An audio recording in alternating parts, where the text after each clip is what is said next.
Sous la lumière dorée du crépuscule, le village de Sambé s'animait au rythme des tambours sacrés. Chaque soir, les anciens du village racontaient les histoires des ancêtres à travers leurs battements envoûtants.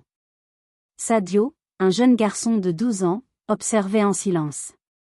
Depuis toujours, il se sentait attiré par ces percussions, comme si elles murmuraient un langage que lui seul pouvait comprendre. Un soir, alors qu'il s'aventurait près du grand baobab où étaient entreposés les tambours ancestraux, il posa timidement ses mains sur l'un d'eux. À l'instant où il frappa la peau tendue de l'instrument, une voix résonna dans sa tête. Il sursauta et regarda autour de lui, mais le village était calme. La voix murmurait dans une langue ancienne, et bien que Sadio ne l'ait jamais apprise, il comprenait chaque mot. Intrigué et terrifié à la fois, il courut voir son grand-père, le vieux d'Amba, gardien des traditions et maître des tambours.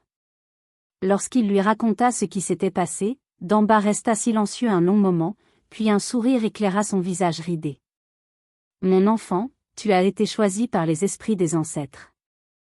Les tambours t'ont parlé, et cela n'arrive qu'à de rares élus. » Sadio n'en croyait pas ses oreilles.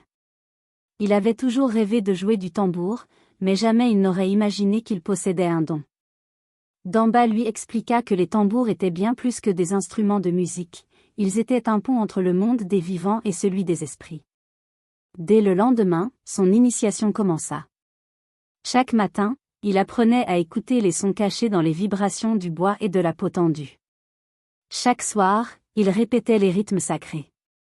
Mais il lui manquait encore quelque chose, la connexion totale avec les esprits. Un jour, alors qu'une sécheresse menaçait le village, les anciens décidèrent d'organiser une cérémonie pour implorer la pluie. Le maître des tambours devait appeler les ancêtres à l'aide. Mais au moment de commencer, Damba, affaibli par l'âge, ne put soulever son tambour. Il se tourna vers Sadio et hocha la tête.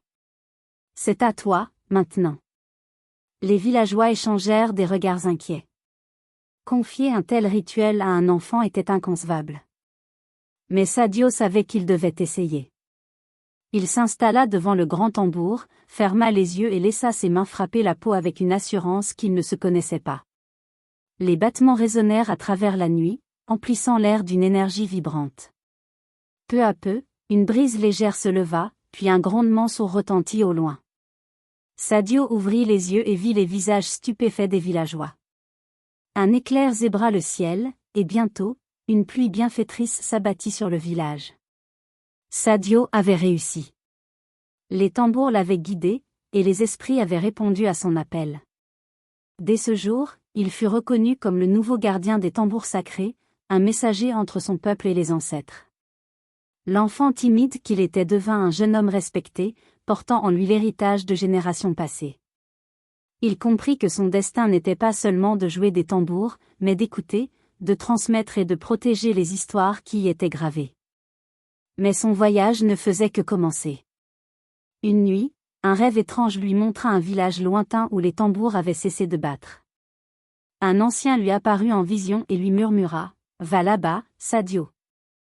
Ils ont besoin de toi. » Avec la bénédiction de Damba et des anciens, il entreprit un périple à travers la savane et les forêts épaisses, portant avec lui un tambour sacré. Son voyage fut semé d'embûches, il dut affronter des voleurs, traverser des rivières en crue et prouver sa valeur à d'autres tribus qui doutaient de lui. Arrivé dans le village du rêve, il découvrit un peuple désespéré. Un sorcier malveillant avait interdit l'usage des tambours, brisant ainsi leur lien avec les ancêtres. Sadio défia le sorcier en duel de tambour, et avec toute la force de son cœur, il joua un rythme ancien qui fit trembler la terre. Le sorcier, terrifié par la puissance des esprits réveillés, s'enfuit et ne revint jamais.